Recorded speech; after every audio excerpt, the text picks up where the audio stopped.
یقینی طور پر long march اس وقت پوری قوم کا مسئلہ بنا ہوا ہے. یہ ملک کے بھی نہیں ہے، یہ قوم کے بھی نہیں ہے، یہ مذہب کے بھی نہیں ہے. 27 ارب روپے سالانہ ہماری خبروں کے مطابق انڈیا انویسٹ کرتا ہے قوم پرست سیاستدانوں پہ کہ آپ نے ہائیڈل پاور پروجیکٹ نہیں لگنے. ایک خاندان میں 3 مرکزی اسمبلی کے بندے ہوں، یہ کیا ہو رہا ہے؟ کیا پاکستان میں ماؤں نے دلیر قابل بچے پیدا کرنے چھوڑ دیے ہیں؟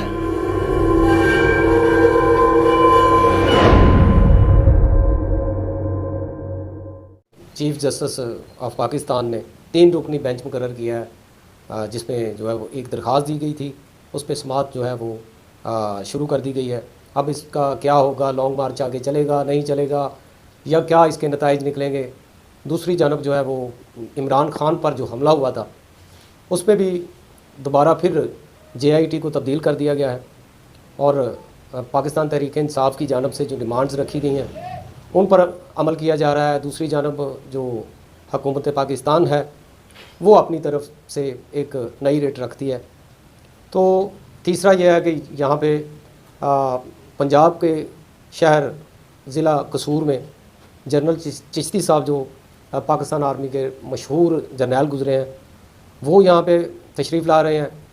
ان کے ساتھ جو ہے میجر حبیب الرحمان خان صاحب جو اکثر و بیشتر ہمارا ساتھ دیتے ہیں وہ ہوں گے. آج بھی وہ ہمارے ساتھ موجود ہیں اور آج ان سے اسی پر بات کریں گے. سب سے پہلے جو لانگ مارچ ہے اس کے حوالے سے بات کریں گے کہ لانگ مارچ کا جو مستقبل ہے وہ کیا ہے، آپ کس نظر سے دیکھ رہے ہیں؟ نحمدہ و نصلی علی رسولہ الکریم. بسم اللہ الرحمن الرحیم. شکریہ ملک عارف صاحب. یقینی طور پر لانگ مارچ اس وقت پوری قوم کا مسئلہ بنا ہوا ہے. عمران خان نے گزشتہ 5-6 ماہ میں اپنی 2/3 سے زیادہ حمایت حاصل ہونے کا ثبوت دے دیا ہے. جتنے بڑے جلوس ہو رہے ہیں، جتنے بڑے مظاہرے ہو رہے ہیں اور جس تواتر کے ساتھ ہو رہے ہیں، لیکن بدقسمتی یہ ہے کہ ہماری سیاسی اشرافیہ کے بہت سارے لوگ وہ نان سیریس ہیں. ان کو سوائے شہرت کے اور اقتدار کے اور کسی چیز کی فکر نہیں ہوتی. یہ ملک کے بھی نہیں ہے، یہ قوم کے بھی نہیں ہے، یہ مذہب کے بھی نہیں ہے. یہ ذاتی مفاد کے اسیر ہیں. جو حکومت اس وقت آئی ہوئی ہے، آج سے 1-2 سال پہلے یہ سارے ایک دوسرے کی ماں بہن سڑکوں پہ بدنام کرتے تھے، الزام لگاتے تھے. جو کچھ گندی ترین حرکت ایک دوسرے کے ساتھ یہ کر سکتے ہیں. نواز شریف وہ شخص ہے جس پہ الزام لگاتا کہ مولانا سمیع الحق کو بھی اس نے ایک نائکا کے ذریعے ان کی ویڈیو بنائی اور ان کو بدنام کیا. کون سا ایسا لیڈر ہے ان میں سے جنہوں نے کچھ قربانی دی ہو؟ نہ تو مولانا فضل الرحمان نے پاکستان کے لیے قربانی دی، نہ اسفندیار نے دی، نہ محمود اجزئی کے والد بزرگوار نے دی. وہ سیاسی رہنما تھے لیکن پاکستان کے حق میں مفید ثابت نہیں ہوئے. ان کی اولادیں بھی اب تک یہی کر رہی ہیں. میں مثال دیتا ہوں. پاکستان میں 3 صوبے جو پنجاب کے علاوہ ہیں، پنجاب میں جو بھی بڑا منصوبہ قومی سطح کا بنے گا، صوبہ خیبر پختون کی جو جماعت ہے قوم پرست ANP، وہ آنکھیں بند کر کے مخالفت شروع کر دیں گے. ویسے یہ کہتے ہیں امن پسند ہے، لیکن کالا باغ ڈیم کے لیے ولی خان نے کہا تھا میں بم مار دوں گا. اب یہ بات ہے سیاسی مفادات کی. آج آپ میاں والی ضلع صوبہ KPK میں شامل کر دیں، جو دعویٰ بھی ہے ان کا کہ یہ تو ہمارا ضلع ہے، پٹھان یہاں رہتے ہیں، نیازی بھی پٹھان ہیں، تو یہ 1 منٹ میں کالا باغ ڈیم کی حمایت شروع کر دیں گے. اس وقت 27 ارب روپے سالانہ ہماری خبروں کے مطابق انڈیا انویسٹ کرتا ہے قوم پرست سیاستدانوں پہ کہ آپ نے ہائیڈل پاور پروجیکٹ نہیں لگنے دینے. میجر صاحب میں آپ کی بات کو کاٹ رہا ہوں، آپ دوسری جانب چلے گئے ہیں. ایک طرف تو حکومت جو ہے وہ عمران خان کے خلاف جو ہے وہ روزانہ کی بنیاد پہ رات دن بس لگی ہوئی ہے. عمران خان حکومت کے خلاف لگا ہوا ہے. بیچ میں رہ گئی عوام، اور عوام کے لیے حکومت کیا کر رہی ہے، پہلی حکومت کیا کرتی رہی ہے، اس پہ کوئی بات ہی نہیں کرتا. بس یہی ایشوز ہیں. ہم سنتے ہیں وہ رانا ثناء اللہ جو عمران خان کے خلاف بول رہا ہے، شیخ رشید جو ہے رانا ثناء اللہ کے خلاف بول رہا ہے. تو یہ ساری دینگا مشتی میں عوام کا کیا قصور ہے؟ یہ ایک بہت تلخ حقیقت ہے کہ پاکستان میں عوام کے لیے منظم طریقے سے، مؤثر طریقے سے اور مسلسل کے طریقے سے تسلسل کے ساتھ کوئی کام نہیں کیا گیا. بنیادی طور پر کسی بھی حکومت کے 4-5 فرائض ہوتے ہیں. جان و مال کا تحفظ، عوام کی جان و مال کے تحفظ کے لیے تمام ممکنہ اقدامات اٹھائے جاتے ہیں. اس کے بعد آتی ہے ان کا روزگار کی فراہمی. تیسری ہے کہ ان کے تعلیم کا بندوبست. لوگ ان پڑھ نہ رہ جائیں، جہالت سے نہ باہر نکل آئیں۔ چوتھا ہوتا ہے صحت کا معاملہ۔ ان تمام چیزوں میں ہماری حکومتیں جو ہیں وہ تقریباً ہاتھ اٹھا چکی ہیں۔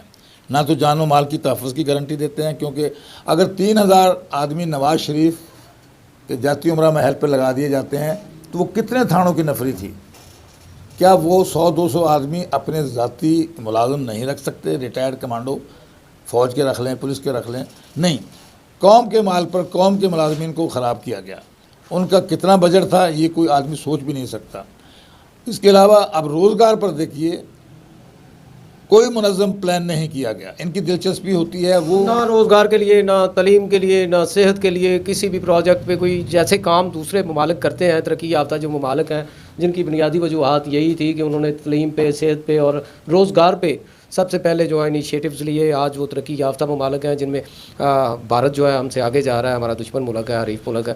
اس کے علاوہ کئی ایسے ملک ہیں وہ ہمارے ساتھ یا ہمارے بعد مرز وجود میں آئے لیکن آج ترقی یافتہ ہیں۔ ان کے پیچھے یہی راز ہے کہ انہوں نے نیت کے ساتھ، ایمانداری کے ساتھ پالیسیاں بنائی اور اس کے بعد جو ہے وہ ترقی یافتہ ہوئے ہیں۔ تو میجر صاحب یہ تو باتیں ہوتی رہیں گی، یہ روز ہوتی بھی ہیں۔ وہ بات کریں جو اندر کی باتیں ہیں، جو اندر سب کچھ چل رہا ہے، وہ بتائیں۔ یہ حقیقت ہوتی ہے، حکومت کے 2 حصے ہوتے ہیں، ایک کو کہا جاتا ہے اسٹیٹ اور ایک ہوتی ہے حکومت۔ حکومتیں آتی جاتی رہتی ہیں، اسٹیٹ مستقل بنیادوں پر کام کر رہی ہوتی ہے۔ اسٹیٹ کس چیز کا نام ہے؟ ہماری جو بیوروکریسی ہے وہ اسٹیٹ ہوتی ہے۔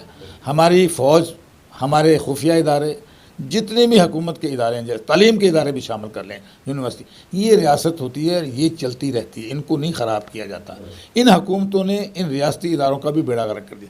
پولیس تقریباً 90% نااہل کر دی گئی ہے، سفارش پر بھرتی ہوتی ہے، رشوت پر بھرتی ہوتی ہے، سیاسی دباؤ پر بھرتی ہوتی ہے، اسی بیس پہ کام کرتے ہیں، وہ سفارشی کام کرتے اسی ہیں۔ بیس پہ کام کرتے ہیں۔ ایک ادارہ رہ گیا فوج۔ مجھے 48 سال ہو گئے، میں فوج میں گیا تھا۔ میں 48 سالوں کا جائزہ لے کے کہہ سکتا ہوں کہ فوج میں ابھی بھی میرٹ پر سلیکشن ہوتی ہے، سپاہی کی بھی، افسر کی بھی، اور وہ اپنی ہمت حوصلے سے جتنی ترقی اس کی قسمت میں ہے وہ حاصل کر سکتا ہے۔ خدا کی طرف سے کوئی پرابلم نہ آ جائے، کوئی زخمی ہو جائے، معذوری آ جائے یا کوئی ڈسپلن کا کیس بن جائے۔ سپاہیوں کے بیٹے جرنیل بنے، جنرل کیانی حوالدار کا بیٹا تھا، جنرل ٹکا خان جو 4 اسٹار جنرل رہے، وزیر دفاع رہے، گورنر پنجاب رہے، ان کا سگا بھائی صوبیدار تھا۔ یہی وجہ ہے کہ پاکستان کی تاریخ میں ہمیشہ پاکستان نے جب بھی ترقی کی ہے تو مارشل لاء میں کی ہے، ڈکٹیٹرشپ جسے ہم کہتے ہیں، اس میں ہی ہم نے ترقی کی ہے۔ مشرف کا دور لگا لیں، ہمارے عمر میں، ہماری زندگی میں سب سے سنہری دور جو تھا وہ مشرف دور گزرا ہے پاکستان کا، ترقی میں گیا ہے ہمارا ملک۔ اس کے علاوہ جمہوریت جب بھی آئی ہے، جس کو ہم ڈیموکریسی کا نام دیتے ہیں، اس میں ہمیشہ جو ہے وہ ہمارا ملک نیچے گیا ہے۔ تو میں یہ نہیں کہ ڈکٹیٹرشپ کو پروموٹ کرتا ہوں، لیکن تاریخ کہتی ہے کہ پاکستان میں ہمیشہ جب بھی کوئی امینڈمنٹ ہوئی ہے، جب بھی پاکستان نے ترقی کی ہے، وہ ڈکٹیٹرشپ میں کی ہے۔ میجر صاحب، جنرل چشتی صاحب کے بارے میں بتائیے گا، کب آ رہے ہیں اور کیا وہ یہاں پہ ان کے مقاصد کیا ہیں؟ مقصد بنیادی طور پر ایک ہی ہے کہ میرے ساتھ ان کا مسلسل رابطہ ہے۔ ایک تنظیم کی میں نمائندگی کرتا ہوں، نیشنل ایکس سروس مین سوسائٹی۔ وہ پاکستان ایکس سروس سوسائٹی کے 18 سال صدر رہے اور اب وہ چیف پیٹرن ہیں۔ اب انہوں نے سوچا کہ جو موجودہ قیادت تھی پاکستان ایکس سروس مین سوسائٹی کی، وہ اس طریقے سے اس پہ اپنا بیانیہ ظاہر نہیں کر رہی تھی۔ قدرے تھوڑا بہت بات کرتے ہیں جنرل امجد شعیب صاحب، لیکن جس طریقے سے متحرک جنرل چشتی صاحب چاہتے تھے وہ خود میدان عمل میں آ گئے۔ تو ان کا میرے ساتھ مسلسل رابطہ ہے بہت سالوں سے، میں نے ان کے انڈر کام بھی کیا ہے 76 سے لے کے 79 تک۔ اب وہ اس لیے آ رہے ہیں کہ ہم دونوں تنظیموں کو ساتھ بٹھا کر یہ طے کریں کہ کیسے کام کرنا ہے، کیا کام کرنا ہے، کب کرنا ہے اور کیوں کرنا ہے، اور وہ کس کی ذمہ داری لگائی جائے، کہاں سے وسائل آئیں گے۔ فوجیوں کو جو 38 لاکھ کی تعداد میں ریٹائر فوجی ہیں، ان سے کوئی کام نہیں لیا جا رہا۔ ایک افسر 30 سال کی نوکری کر کے آتا ہے، وہ پرائیویٹ جاب کرتا ہے، اس کی جنگی صلاحیت ضائع کر دی جاتی ہے ایڈمنسٹریشن میں، سول اداروں میں، کہ وہ واپڈا میں لگا دو، فلانے محکمے میں لگا دو، پاسکو میں لگا دو۔ یہ ان کو اس کی بجائے ہونا یہ چاہیے تھا، اگر ہم پاکستان کو ملٹری اورینٹڈ اسٹیٹ بنا دیں۔ ایک فیکٹری ہمارے پاس وا کی، پی ایف وا، اس کے ذیلی ادارے ہیں، پاکستان کے ہر ضلع میں ایک پی ایف وا کی طرح فیکٹری ہونی چاہیے جہاں 10-15 ہزار کو ملازمت بھی ملے اور ہم پوری دنیا میں اسلحہ برآمد کرنے والے بن جائیں. یہ بہت بڑی انڈسٹری ہے. آپ اندازہ لگائیں کہ ایک جہاز جو ہے امریکہ ہو سکتا ہے اس کا 10 کروڑ بھی خرچہ نہ ہوتا، ہمیں وہ 10 ارب روپے میں دیتا ہے F-16 اور مرضی سے دیتا ہے، پیسے وصول کر لیتا ہے، طیارے نہیں دے رہا، پھر شرطیں رکھتا ہے کہ انڈیا پر فائرنگ نہیں کی جائے گی، یہ نہیں ہوگا وہ نہیں ہوگا. ہم ان کے محکوم اس لیے ہیں کہ ہماری جو سینئر قیادت سیاسی ہے وہ اپنی نالائکیوں کی وجہ سے امریکہ کی آنکھ میں آنکھ ڈال کر نہیں دے سکتی. یہ جو شخص، میں اس کا ممبر نہیں ہوں عمران خان کی پارٹی کا، لیکن عملاً یہ ہے کہ برطانیہ کی سب سے معروف یونیورسٹی کا وہ چانسلر رہا ہے میرٹ پر. پوری دنیا سے 200 درخواستیں چھان بین کر کے چھان پٹک کر کے وہ چنی گئیں، پھر اس کو مزید شارٹ لسٹ کیا گیا. جب 20 ہو گئیں پھر 10 کر لی گئیں، پھر ان میں سے ٹاپ پہ آیا ہر لحاظ سے عمران خان. یہاں پر وہ مریم اورنگزیب جو ہے، جو نہ تو شکل میں ہے نہ عقل میں ہے، اس کی والدہ ایک نرس تھی، اس نے پیشاب پخانہ دھویا نواز شریف کی ماں کا، اس کے بدلے میں اس کو انڈیو پروموشنز دی گئیں. پہلے 16واں گریڈ دیا گیا، پھر 17واں 18واں 19 میں اس کو ریٹائر کرا کے اس کو سینیٹر بنا دیا گیا. بیٹی کو بھی پارلیمنٹ کا ممبر بنا دیا گیا. اور مشاہد اللہ خان وہ سیکنڈ شوہر تھا اس خاتون کا، مریم اورنگزیب کا وہ سوتیلا باپ، اس کو بھی سینیٹر بنا دیا گیا. اب ایک خاندان میں 3 مرکزی اسمبلی کے بندے ہوں، یہ کیا ہو رہا ہے؟ کیا پاکستان میں ماؤں نے دلیر قابل بچے پیدا کرنے چھوڑ دیے ہیں؟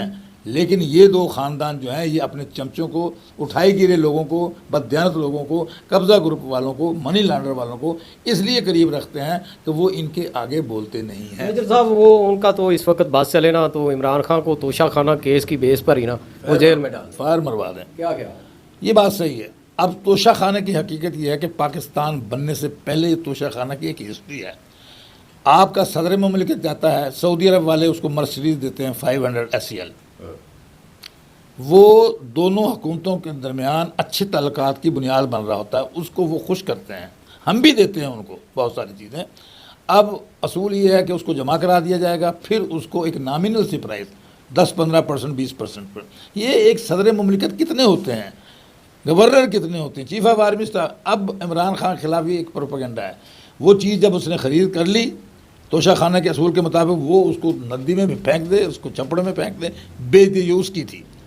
نواز شریف کی بیٹی، جب نواز شریف کو نکالا گیا وزارت عظمیٰ سے، وہ وہاں سے 500 SEL مرسیڈیز، پرائم منسٹر کی پرسنل گاڑی ہوتی ہے، وہ لے آئی. 3 سال بعد بمشکل بذریعہ پولیس اور نیب اس سے ریکور کی گئی. ان کو شرم نہیں آتی؟ مریم اور نواز کو مشل امامہ، صدر بارک اوباما کی بیوی نے 9 ارب روپے کے چیک دیا تعلیم کے فروغ کے لیے. اس کا آج تک نہیں پتہ لگا وہ کون سے کونے خدرے میں چلا گیا. ان کا یہ بھی ریکارڈ ہے کہ جو پروجیکٹ میں انہوں نے فراڈ کیا اس پروجیکٹ کو یہ ساری فائلیں جلوا دیتے ہیں. آپ نے دیکھا کہ لاہور میں ڈسٹرکٹ جو عدالتیں ہیں DC آفس کے قریب، جہاں زمینوں کا ریکارڈ تھا سارا ریکارڈ جلوا دیا گیا. اور بہت سارے ایسے ہوئے. اب ہمیں وہ سیاست کرنی ہے، نوجوانوں کو آگے لائیں اور بتدریج بڑھایا جائے. جیسے سروس میں بندہ اسسٹنٹ کمشنر لگتا ہے، پھر DC لگتا ہے، پھر ڈپٹی سیکرٹری لگتا ہے، پھر آگے جاتا ہے. یہاں پر 25 سال کا بندہ ایک دم چھلانگ مارتا ہے MNA بنتا ہے. نہ اس کا تجربہ ہوتا ہے، نہ اس کی تعلیم ہوتی ہے، نہ اس کی ویژن ہوتی ہے. وہ صرف خاندانی جو اس کے تعلقات ہوتے ہیں اس کی بنیاد پہ بنتا ہے، اور وہاں جا کے وہ اللے تللے کرتے ہیں، اپنی سہولتوں کے لیے بل پاس کرواتے ہیں، اپنی سفارش کرواتے ہیں اپنی درخواستوں پر وزیروں کی، اور اس کے بدلے ان کو سپورٹ کرتے ہیں. بالکل جی. ہم میجر صاحب کی بات کو انٹرپٹ کرتے ہوئے اس جانب آ رہے ہیں کہ چونکہ پروگرام کا ٹائم ختم ہوا جاتا ہے تو میں بھی اور بہت سی باتیں کرنا چاہتا تھا آپ سب سے. آپ نے جتنا دیکھا ہے میرا خیال میں بہت کچھ دیکھ لیا ہے، اتنی لمبی ویڈیو دیکھ لی ہے. آپ سب کا بہت بہت شکریہ. میجر حبیب الرحمان صاحب ہمیشہ کی طرح ڈیلی بیسس پہ ہمارا ساتھ دیتے ہیں، ہمارے پروگرام کا حصہ بنتے ہیں. ان کا بھی بہت شکریہ، اپنی قیمتی وقت سے ٹائم نکال کے ہمیں ٹائم دیتے ہیں. تو دوستو، جیسے آپ نے سنا میجر حبیب الرحمان صاحب نے جو باتیں کی ہیں بڑی امپورٹنس رکھتی ہیں، اور یہ ساری اندر کی باتیں ہیں جو عام لوگوں کو نہیں پتہ ہوتی. تو یہ تو جانتے ہیں سب کچھ، فوج میں بھی رہے ہیں، انتظامی امور میں بھی رہے ہیں، اب جو ہے وہ سوشل لائف میں بھی ہیں، اور ان سے بہتر کون جانتا ہے. دنیا دیکھی، انہوں نے عمر بھی گزری ہے اسی دشت کی سیاہی میں. تو میں دوبارہ پھر میجر صاحب کا بہت شکریہ ادا کرتا ہوں اور آپ سب کا بھی بہت شکریہ. آپ چینل کو دیکھتے ہیں، سبسکرائب کرتے ہیں، اس کو لائک کرتے ہیں، کامنٹ کرتے ہیں. اسی کے ساتھ اجازت چاہیں گے. پاکستان زندہ باد.